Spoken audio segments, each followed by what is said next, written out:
everybody has their hooks. You know, some people, it's their business, their finances. You know, if that gets hooked, it's like their identity is tied to that.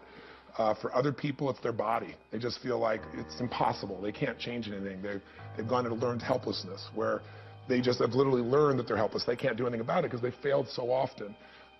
But if I had to pick one that probably is most fraught for people overall, it's really intimate love and romance, because you can control your business to some extent because you can control you. You can control your finances to some extent, right, by your choices. But you can do everything you want to do in an intimate relationship, and it can still blow up in your face because you can't control another human being, and if you could, you'd have no relationship. So, and I also think that if there's a story that all human beings have, it's the story of fear.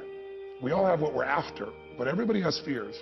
And I've been with, 4 million people now from 100 countries over these, 33, 34 years I've been involved with people now. And I can tell you all roads lead to Rome. Whatever you're afraid of failing or succeeding or whatever the case be, it really comes down to a fear that we're not enough. And if we fear we're not enough, our ultimate fear is if we're not enough, we won't be loved. Who can produce that fear in you more than somebody whose love you crave? Somebody that you really want them, and they all of a sudden don't love you as much anymore? It crushes the soul. So most people have these plans like, I'll be successful, and then I'll know I'm enough regardless of what someone else does to me. Or, I'll be strong enough or physically beautiful enough. But of course, all those things are relative and none of them last. So getting people to have the courage and the faith to realize there is no security in life, and there's no security in relationship. There's only what you can contribute. There's only what you can create. And getting people to that place is not an easy thing to do, but when they do it, it opens up a whole new universe, because when somebody's in love, what's wrong with your life? Nothing. Oh, what a beautiful morning, doesn't matter, you're silly as hell. But when they don't have that love in their life and everything else is going well, they still come to that empty place inside at the end, and that's the place where the most successful people on earth that have been clients of mine, everybody thinks is so incredible, that's where they're lonely still very often, and that's the area that you got to really dig in to help someone. Do they usually have a story that happens to them very young, which is kind of a backstory, a seminal element that is still present in them 10, 20, 30 years later and preventing them from exercising those talents? Well, nothing's preventing them, but they choose to go back to that story, right? Because how many stories do we have in our lives? But we have certain seminal ones that have so much emotion wrapped up into them, so much pain, so much hurt, or so much excitement that they shape us, and everybody's got those. I always say, change your story, change your life. Because whatever your story is becomes the shaper of all your perceptions, what you're going to try or not try, do or not do. The problem is most people are so addicted to telling that same story over and over again, it does become their prison. And so the answer is yes. I think the oldest story is that all of us were loved unconditionally when we were born. You know that even if you thought you had the worst mother in the world, because, if a baby doesn't have someone willing to love them, that means take care of them above their own needs. There's no rewards for a mother, ooh and ah, for all that stuff. For a father, ooh and ah. We feel it because we're on drugs. We got oxytocin in our body. As soon as a woman's pregnant or a father's there and he sees his child, that biochemistry changes in us, and we love that thing even though it looks like a lizard, right? It doesn't matter. We know it's our kid. So, but that doesn't last forever. There's a stage in your life where you could yell, scream, throw stuff, smack people, and you still were taken care of in love. But then there's a day when that oxytocin wears off, and suddenly somebody yells at you or hits you, or even worse, ignores you. And that's the moment when the ultimate story is, what do I do to get that attention back? What do I do to get that love? And so some people, they suddenly try to crawl or walk, and everybody goes, look, Johnny's walking, and the story is, I'm an achiever. I do things so I'm significant enough to get attention and love. Some people break stuff and people come, and they learn, if I destroy stuff, that's my story, then I'll get unconsciously this love. Some people, they go, they make some noise and everybody laughs, make some noise, and a comedian's born. So that story, that experience becomes the story of what I've got to do when I feel uncertain that I'm significant enough to be worthy of attention and love in this life. And I'm oversimplifying it, obviously, because we've had a lot of series of stories in our life. But if we can go back and reclaim who we are today instead of living an old story, everything in your life changes, and that's a part of what I do. I recall the President of the United States calling you. Remember, you were going to see Princess Diana, Mikhail Gorbachev, all these people, extremely successful, extremely talented. Did they all have backstories that ran them? Did they all have some element in them, despite their success, it was still in the back of their head, still telling them, you're not good enough, you are good enough, or some element of their life that wasn't working because of that? Well, I don't always get the call because somebody's got, some emotional problem or challenge. When the president called, you gave me a lot of crap for what I said to him at that time, which was, I said something like, I'm really appreciative of your calling, but I'm not a fan at that stage. So if you still want to hear from me, I'd love to come and do some coaching with you. So I was rather direct with him. But no, everybody's got parts of their life that shape the way they look at today and how they behave today. Everybody does. Everybody has a backstory, multiple backstories. The question is, which one's running you now? But what I'd say the common backstory for the successful people is hunger. Something produced drive in them. If you say, what's the difference in human beings and how they perform and how they show up, it's not intelligence or ability. You can find somebody with plenty of intelligence and ability and they don't maximize. They can't fight their way out of a paper bag. And then you find this other person that finds this hunger inside. You have it. I have it. Almost anyone we know who has done something they're proud of in their life or they feel good about in their life, they had to get through all the obstacles. They had to get through their own limiting stories. And so there had to be something they wanted more. That hunger often comes from a story of frustration or pain or desire. And finding that touchstone and igniting it is how you often can take somebody who's not driven and hungry and really help them to change their life. Do you think that people are empowered when they hear that somebody of that high stature also has some of those same problems and some of those backstories that are handicapping them? It's a great question. Some people are. Some people use it as a reason to hang on to their old story. Ooh, very cool. Right? Because they go, well, if Bill Clinton has that experience, right. If Tony Robbins has that experience, then what the heck am I going to do? And that's part of the challenges. It's like I remember one time, it was fascinating. My own sister, something was going on. It was challenging and everything else. And I said, how come you didn't call me? And she goes, well, because you're Tony Robbins. I'm like, what does that mean? She goes, well, you can handle it. I was going through a really rough situation. Right. I had a similar experience with one of my boys, with my son Josh one time. He says, well, Dad, you're Tony Robbins, right? People make up this story because they don't know the real backstory. You and I know each other's backstories. Mm-hmm. You and I know that we didn't just show up this way. We've had a lot of gifts in our life, but we've paid the price to do it, and we've found a way to add value throughout life, and that's why we have the privilege to be here. But if you start thinking that everybody's messed up, then it gives you an excuse to stay messed up. Versus my view is, let me tell you what these people overcame to be where they are. That's what I'm more interested in, so that you and I have something to aspire to. Because stories will either give you some form of aspiration, some inspiration, or they give you an excuse to stay where you are, or even make it worse. When I see you on stage, or on television, or on any interviews, you're always on purpose, full of enthusiasm, full of appreciation for the gifts. Was there anything that you were insecure about when you were growing up that you felt, oh my God, this could cripple me, or it was something that you Any really one thing? How many of the one things you want? No, Peter, I have trained myself with certainty, not just with stories, by focusing on when I did succeed and building those stories, but honestly by building into my body that certainty physically, like driving it in myself. I had so many fears. I mean, I had minestrone soup acne on my face in high school. I didn't feel attractive. I was 5'1" my sophomore year in high school. That's a scary thought. Isn't it? That's a scary thought. I grew 10 inches in a year. Well, the next guy that met you a year later, that's a scary thought, too.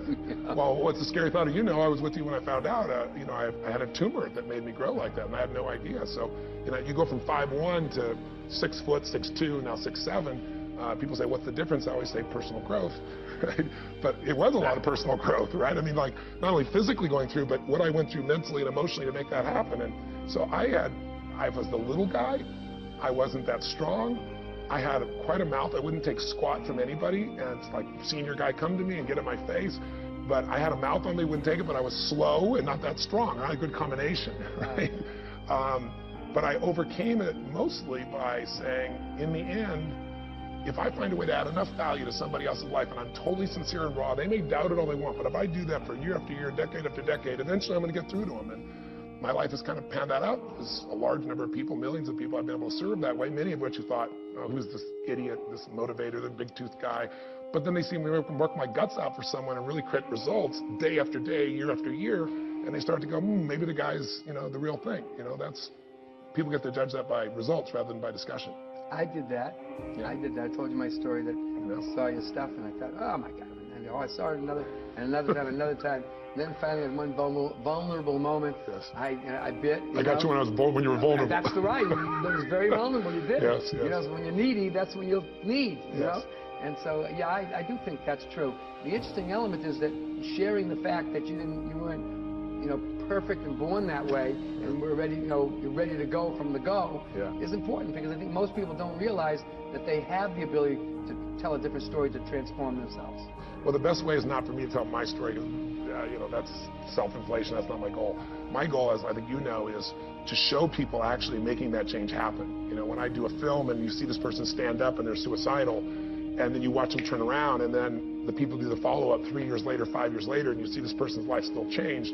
When people see that over and over again, or they see relationships come together that are ending, or they see guys that were struggling in business and now their guy is so successful, and they saw the moment it happened, and they see the follow-up and they hear from the guy, then it starts to penetrate people that there's no free lunch, but there's some strategies that can accelerate your growth massively, and your sense of fulfillment, your sense of enjoyment, because if you succeed but you're not fulfilled, you failed. So those are the two missions that I'm trying to do, not so much with my story, but with thousands, actually millions now, stories of other people.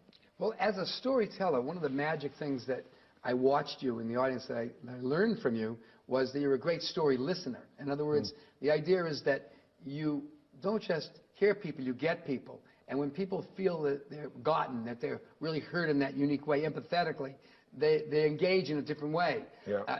Is that a talent that you learned, or you just felt you had, or did you really work on it, or was it something that you perceived? And how important is that skill in creating a relationship that is successful? Well, I'll answer your last question last. A lot of questions there. How important is it to be able to really listen? I mean, I think communication is hearing what's not being said. And if you don't have that and all you do is take the words, you're going to have a disastrous intimate relationship. You're going to probably have some really disastrous business relationships, because most people don't speak what they're really feeling or saying. Most of the time they're either scared to, afraid to, or they're hiding their agenda because they have another agenda. And most of us have a pretty big BS filter in the world we live in today. But it's more than that. It's not saying, where are they BSing me? It's saying, what are they really feeling? What's underneath this? What's really going on? And that's really important to me.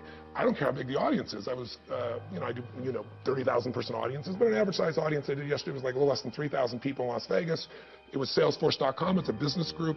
This long room, as far as you can see, over there at the Wynn Hotel.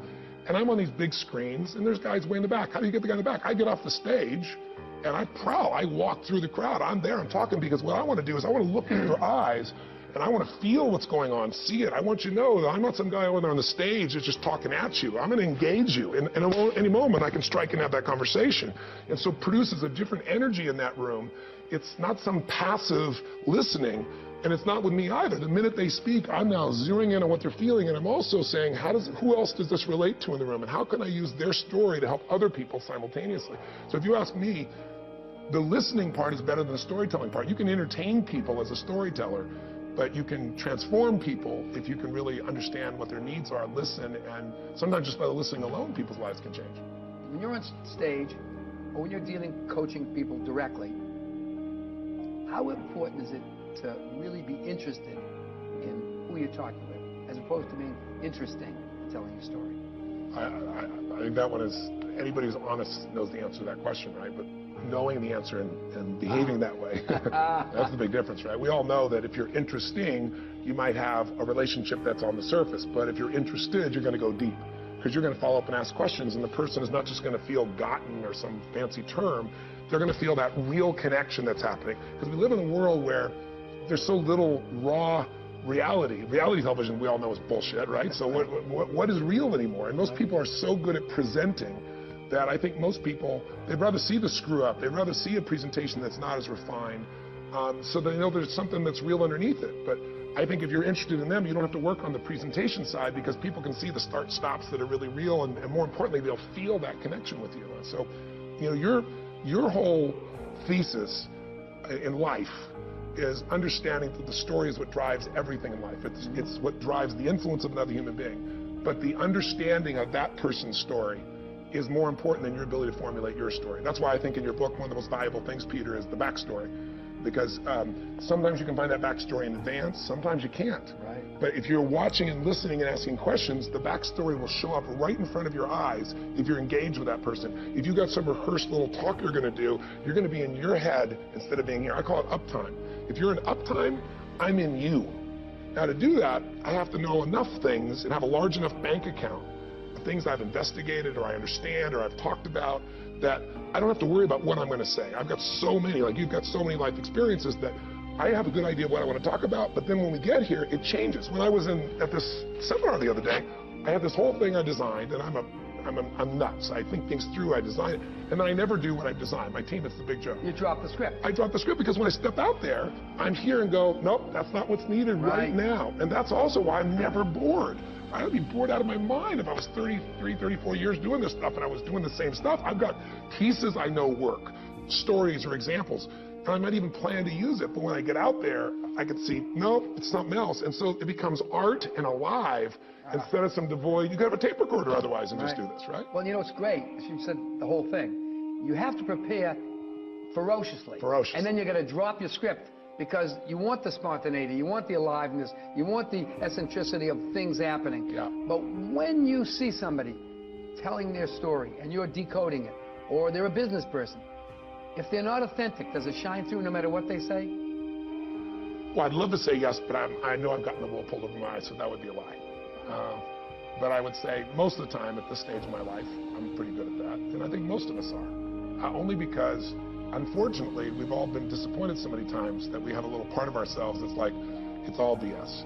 And unfortunately, that can become a filter to you not actually seeing somebody, experiencing somebody, because you have all your presuppositions, right? That are running your life instead of being here now. But I'm a little bit more trusting, so I probably stay with it a bit longer. And I've had so many people, you know, make up a story about me who never met me, because I also my style. I talk rapidly, and that's just me. I'm passionate. You know, you and I get together, it's like bam, bam, bam, bam, bam. You know, other people stand around and watch the two of us when we go have lunch or we'll go to the house or go skiing or whatever. And so I love that. I love the speed of our interaction because my brain works so fast. So some people don't trust that. It's fast-talking salesman is their metaphor for it, as opposed to a passionate son of a something, you know, which is what I really am. You're an authentic son of a bitch. I love you. Thanks a lot. Love you so much, Steve.